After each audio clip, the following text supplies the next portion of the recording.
Bismillahirrahmanirrahim. Assalamualaikum warahmatullahi wabarakatuh.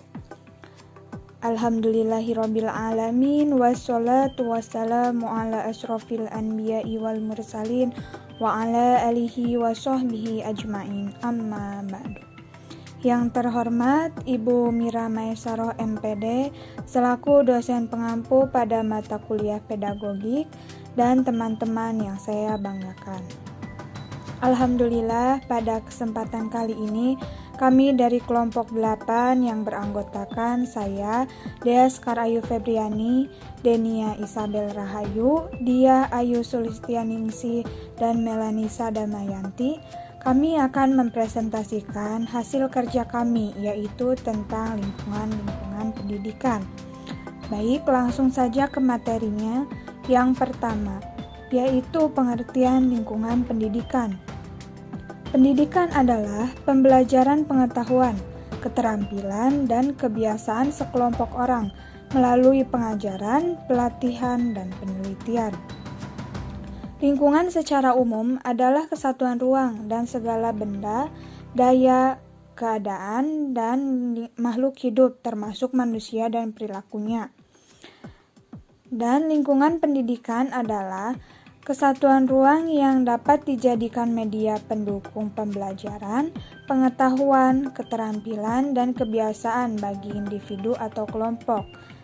Selanjutnya yaitu jenis-jenis lingkungan pendidikan. Menurut Bapak Pendidikan Nasional, yaitu Ki Hajar Dewantara, menyebutkan istilah tripusat pendidikan, yaitu yang pertama lingkungan pendidikan keluarga, 2. Lingkungan pendidikan sekolah, dan yang ketiga lingkungan pendidikan masyarakat. Lingkungan pendidikan keluarga. Pengertian keluarga. Secara etimologis, kata keluarga berasal dari dua kata, yaitu kaula dan warga. Kaula berarti hamba dan warga berarti anggota.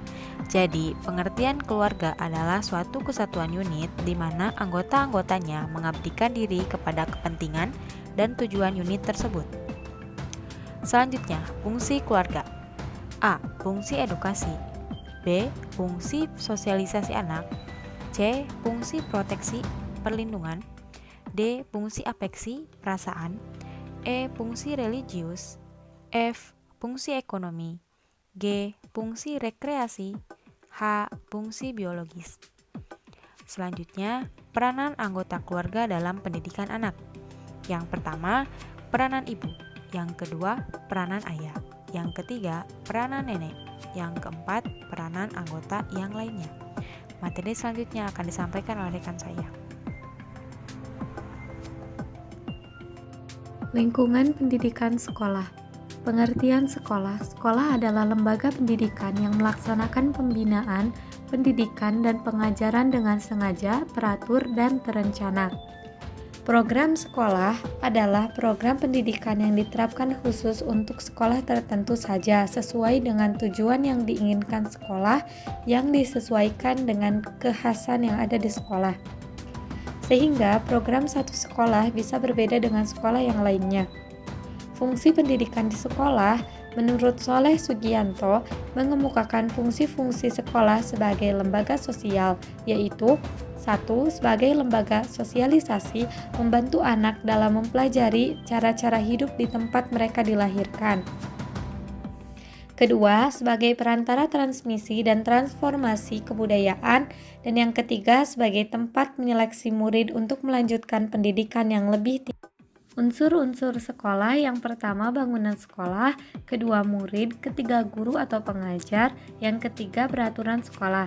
Tahapan pendidikan di sekolah dimulai dari pendidikan anak usia dini atau PAUD, pendidikan dasar atau sekolah dasar, pendidikan menengah SMP, dan pendidikan tinggi universitas. Materi yang selanjutnya yaitu lingkungan pendidikan masyarakat. Yang pertama ada pengertian masyarakat. Masyarakat atau lingkungan sosial dapat diartikan sebagai sekelompok individu pada suatu komunitas yang terikat oleh satu kesatuan visi kebudayaan yang mereka sepakati bersama. Lalu ada peran masyarakat terhadap pendidikan. 1. Masyarakat berperan serta dalam mendirikan dan membiayai sekolah. Yang kedua, masyarakat berperan dalam mengawasi pendidikan agar sekolah tetap membantu dan mendukung cita-cita dan kebutuhan masyarakat. Yang ketiga, masyarakat ikut menyediakan berbagai sumber untuk sekolah. Yang keempat, masyarakat ikut menyediakan tempat pendidikan seperti gedung pembelajaran, museum, perpustakaan, panggung-panggung kesenian, dan lain-lain. Yang kelima, masyarakat sebagai sumber pelajaran atau laboratorium pendidikan. Lalu ada tujuan pendidikan non-formal. Menurut Santoso S.H.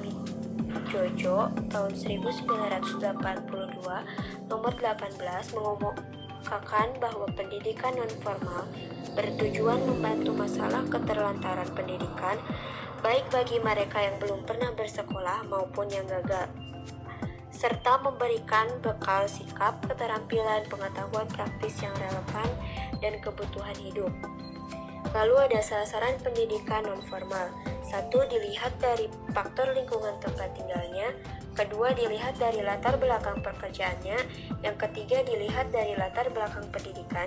Dan yang keempat, dilihat dari latar belakang perbedaan sosialnya. Selanjutnya ada karakteristik pendidikan non-formal. Menurut Sutaryat Trisna Mansyah tahun 1987 nomor 53 mengemukakan ciri-ciri pendidikan non-formal sebagai berikut. 1. Tampaknya di permukaan tidak seperti pendidikan, misalnya kepramukaan, pembangunan desa. Kedua hal tersebut dalam arti luas termasuk pendidikan. Yang kedua, titik pusat perhatiannya sering ditekankan pada misi yang segera dan praktis. Yang ketiga, pada umumnya diselenggarakan di luar gedung sekolah. Yang keempat, penguasaan pengetahuan, sikap dan keterampilan dibuktikan oleh pada sertifikat. Yang kelima, biasanya mengandung isi dan struktur organisasi yang tidak rumit. Yang keenam, biasanya melibatkan partisipasi pemimpin formal dan informal secara sukarela sebagai kegiatan part-time. Yang ketujuh, biasanya tidak menggunakan jenjang dan seleksi masuk yang ketat. Yang kedelapan, seleksi mentor, tutor atau narasumber biasanya didasarkan pada kemampuan bukan pada ijazah yang dimiliki. Yang kesembilan, memiliki potensi yang cukup besar untuk terjadinya pengaruh berganda, baik secara ekonomi sosial, karena pendidikan non-formal memiliki sifat terbuka untuk menggunakan personil, media, dan unsur-unsur lain sepanjang tersedia di dalam masyarakat.